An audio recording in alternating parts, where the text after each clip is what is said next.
Why, hello there. I hope you are having a wonderful day.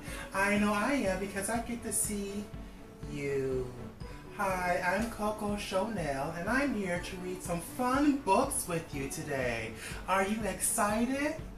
I know I am, and you should be too. We're going to read some fun books. Now, just so you know, June is actually a Pride Month. Now, I know some of you wondering, what is a Pride Month? Well, Pride is to celebrate people that are not exactly different than you and I. That is part of the LGBTQI community. And I'm going to read you some fun books today. So you're excited?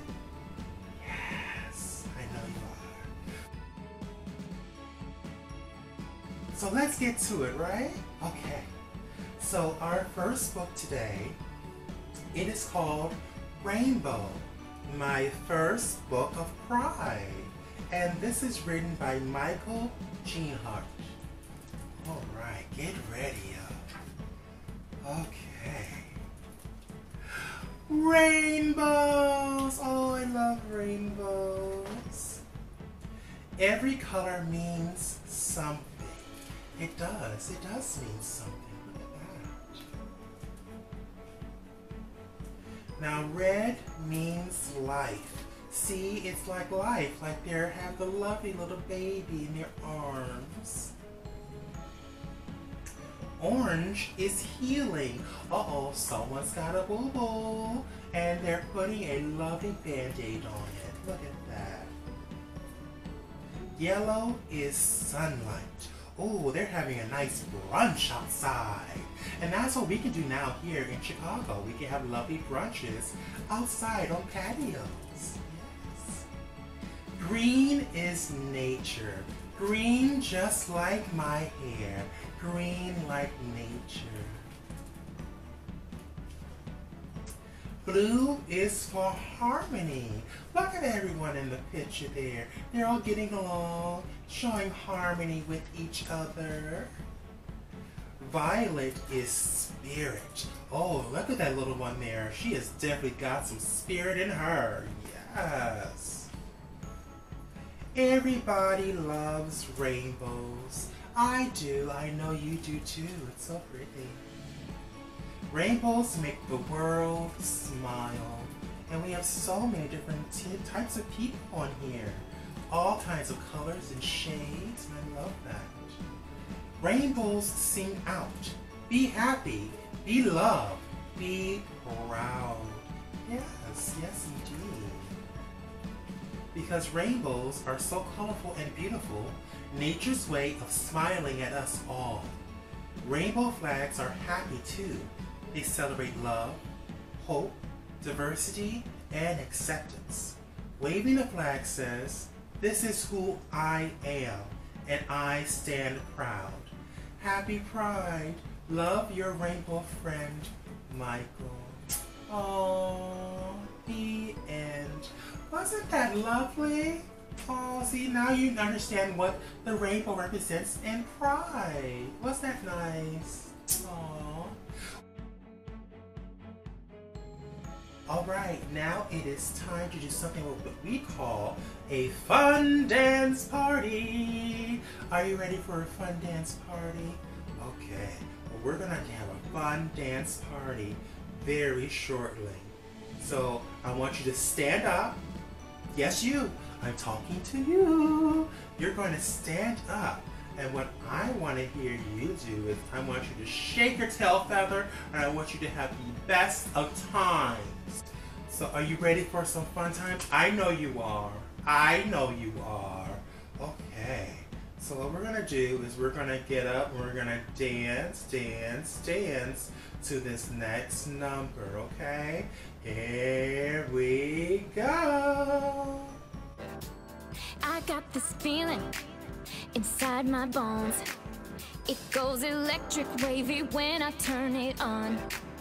And if you want it inside your soul, just open up your heart, let music take control. I got that sunshine in my pocket, got that good soul in my feet. I feel that hot blood in my body when it drops.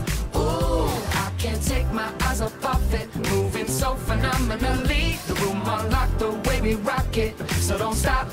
And under the lights when everything goes, Nowhere to hide when I'm getting you close.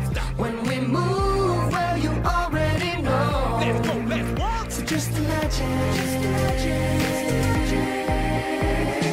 Nothing I can see but you when you dance, dance, dance. Feel a good, good creeping up on you, so just dance, dance, dance. Come on.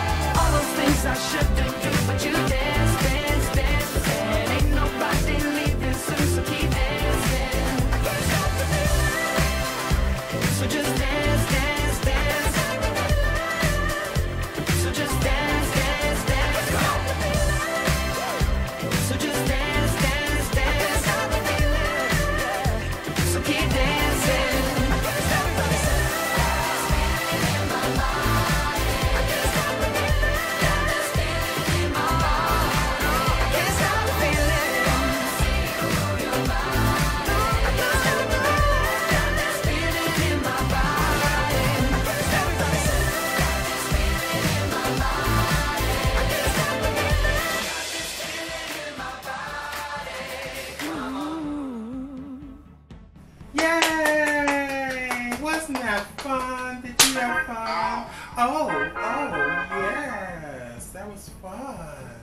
Oh, yes. We're going to dance a little bit more. Oh. We will later. Don't worry. It's okay. It's okay because you know what? We have each other. And that's what's important. We have each other. Alright, so we have 2 more books for you. So this next book is called And Tango Makes 3. Yes, And Tango Makes 3. This is written by Justin Richardson and Peter Parnell. Oh my goodness. Now in the zoo there are all kinds of animal families, but Tango's family is not like any of the others. Yes, that sounds intriguing, right? Oh my goodness, so much fun. Okay. In the middle of New York City there is a great big park called Central Park. Children love to play there.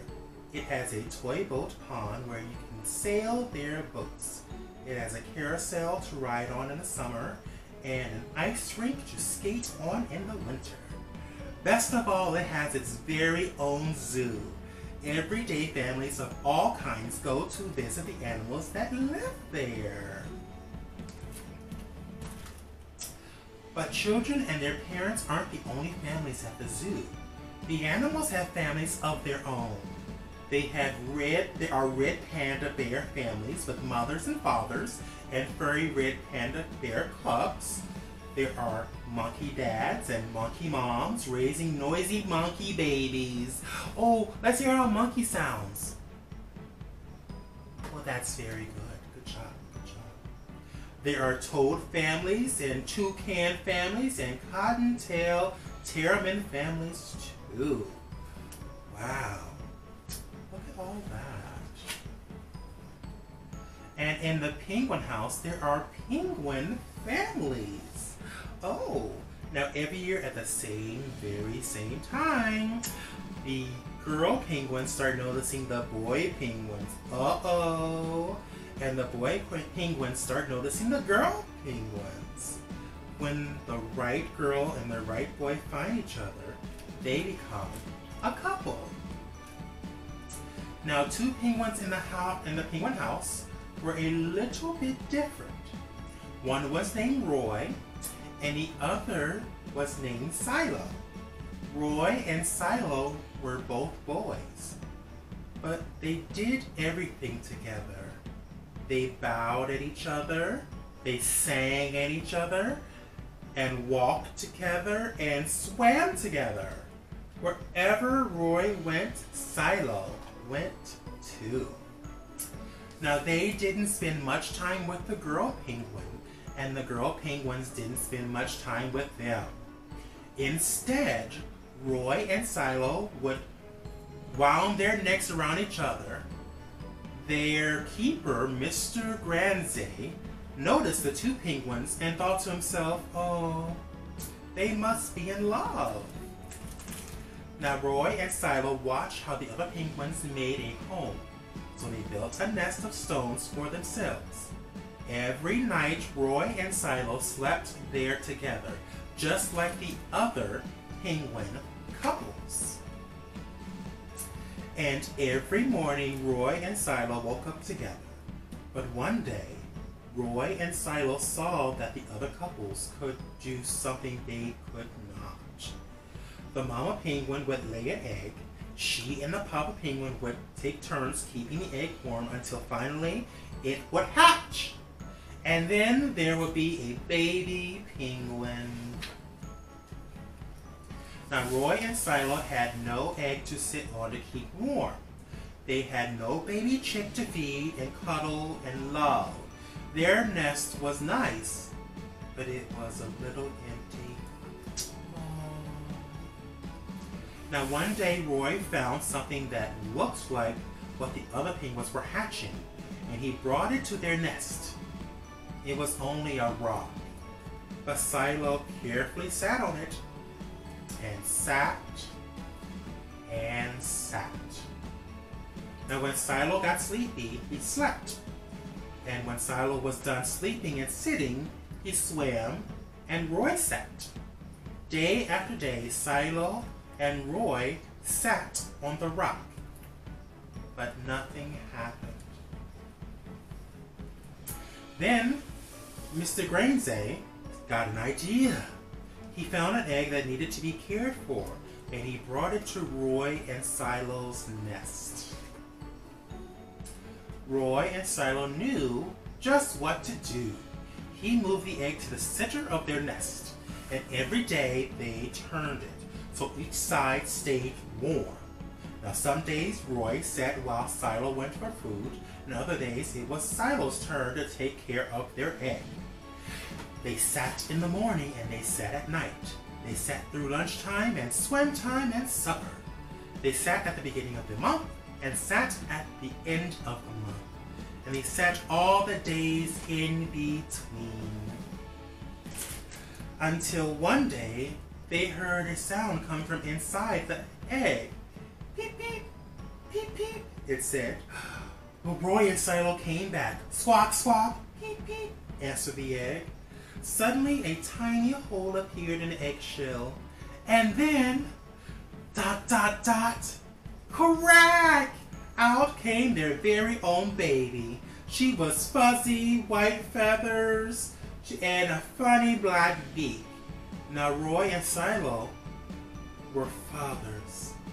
We'll call her Tango. Mr. Granze decided because it takes two to make a tango. It does. Now Roy and Silo taught Tango how to sing for them when she was hungry.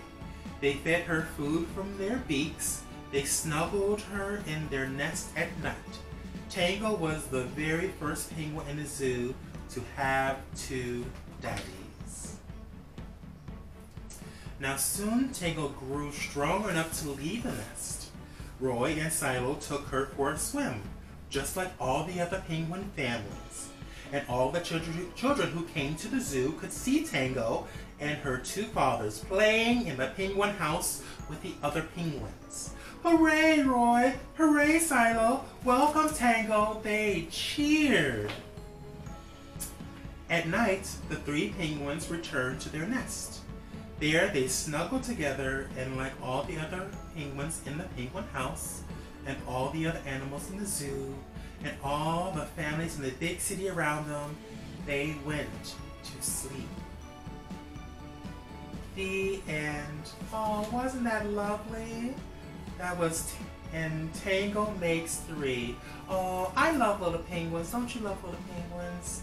They're adorable. Oh, well, I have good news and I have bad news. Well, the bad news is we've almost come to the end of our adventure. I know, it's so sad. But I have one more book for you, and this is a fun one. And it's gonna be a total experience. This one is called Red by Michael Hall.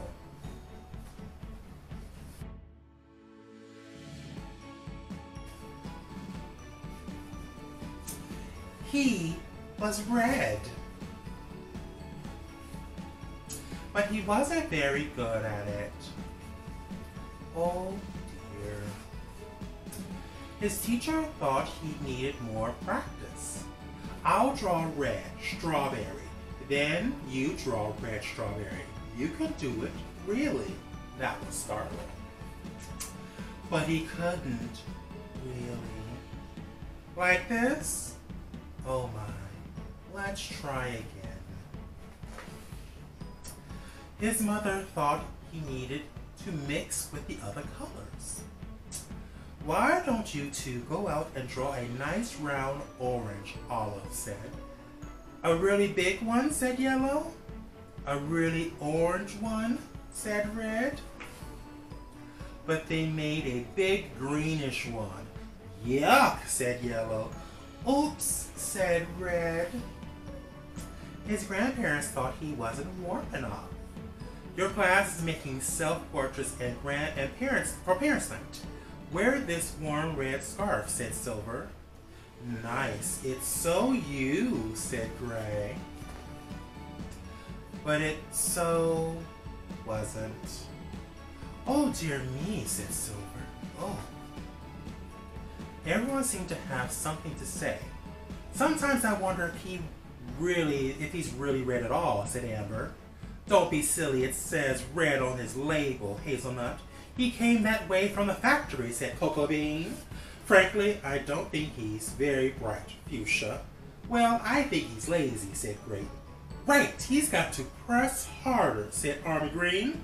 Really apply himself, Steel Gray. Give him time. He'll catch on, said Sunshine. Of course he will, Sea Green. But he didn't catch on.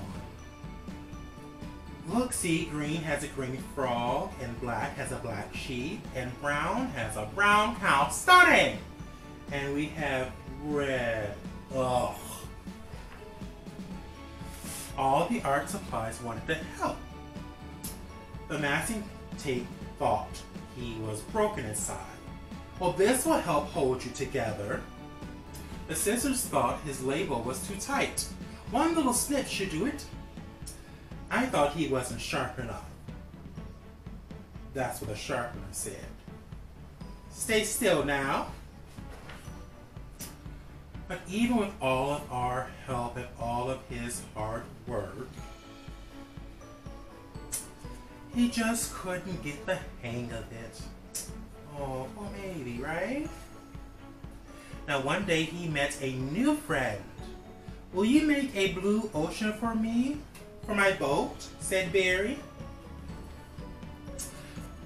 I can't, I'm red. Well, will you try? Said Barry. So he did. Thank you, it's perfect. You're welcome, it was easy, said Red. And he didn't stop there. He made bluebells, and blue jeans, and bluebird, and blueberries, and a blue whale. I'm blue! He was blue, and everyone was talking. My son is brilliant, Olive said. Who could have known he was blue, said Amber. Always said he was blue, said Hazelnut. It was obvious, said Cocoa Bean. His blue ocean really lifted me, said Berry. All of his work makes me happy, said Green. His blue strawberries are my favorite, said Brown. He's so intense, said Apple Green. I'm going to make a green lizard with him, a really big one, said Yellow. I hear he's working on a huge new project, said Gray. He's really reaching for the sky, said Scarlet. And he really was. The end. Aw, see, that was Red by Michael Hall. Well, that was our time together. I hope that you enjoyed yourself. I always enjoy talking and reading to you. And during this time, I want you to remember, have fun, keep reading, and love yourself. Mwah! Until next time.